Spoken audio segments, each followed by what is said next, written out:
with Rich Frieder. He's the owner of LearningRx. We're here to talk about a little bit about LearningRx and the details on what makes it different. So what exactly, Rich, does LearningRx, how does it differ from normal tutoring?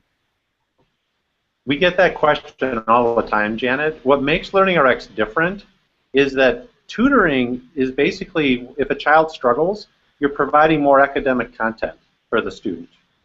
Where LearningRx is different is we're what's called a cognitive skills training center, and we're answering the question, well, why is the student struggling in the first place? Why does the student even need tutoring? And usually it's because there's underlying cognitive skills, and those skills are things like attention, memory, processing, logic, visual processing, auditory processing, that aren't as strong as they need to be. And so there's a big difference between LearningRx and tutoring, because tutoring certainly isn't a bad thing to do. But usually what's happening is you're treating the symptom, and you're not getting to the root cause of why is the child struggling in the first place. So it tends to be more of a Band-Aid, and then it's a short-term benefit.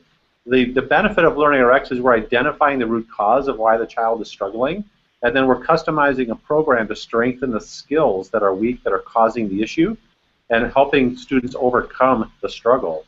So if there's reading issues, organizational issues, attention, a lot of kids who have attention issues, math struggles, homework frustration, all of those test-taking issues, all of those struggles are usually due to an underlying cognitive skill weakness that school or tutoring doesn't affect. And that's why so many kids just stay doing tutoring year after year and are always playing academic catch-up and never really catching up to where their grade needs to be. Yeah. That's great. And so after they're going through that program, the LearningRx training program, how does it stick? How would you say the longevity of the retention of it is?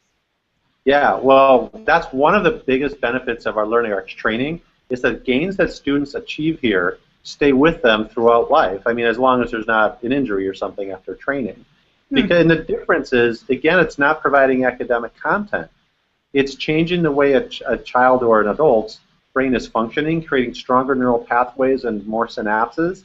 And when you just then after training, when a child's just living normal life, the gains stay with them. So for example, let's say we strengthen an individual's long-term memory from the 30th to 70th percentile, which is really common with us, by the way. When we do follow-up assessments after that, it stays with the child. So in fact, we do an assessment up front that identifies the issue, an assessment at the end of the program to show the gains we get. But Janet, we also do an assessment a year plus after a student completes the program. And we have a 98% retention rate. So not only can you really get a big jump in skill to help your child get where they need to be, but then typically those gains stay with them throughout the rest of their academic career and into life, because these skills we're training are not just academic skills, they're life skills. Wow, that sounds amazing, Rich. So can you tell our audience here what would the next steps be so that they can get more information exactly on how to learn a little bit more about your program?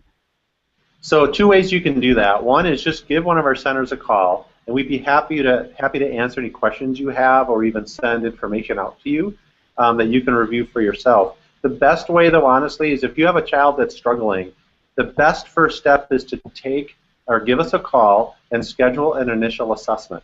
That initial assessment is usually $199. Right now, this time of year, we're offering it $100 off. It's only $99.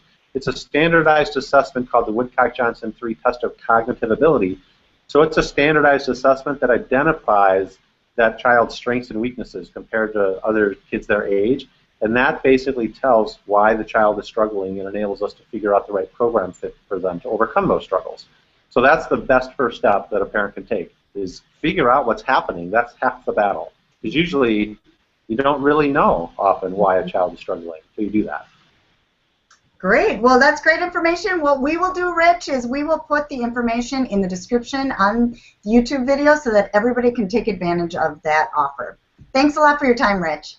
Thanks, Janet. Appreciate it. Thank you.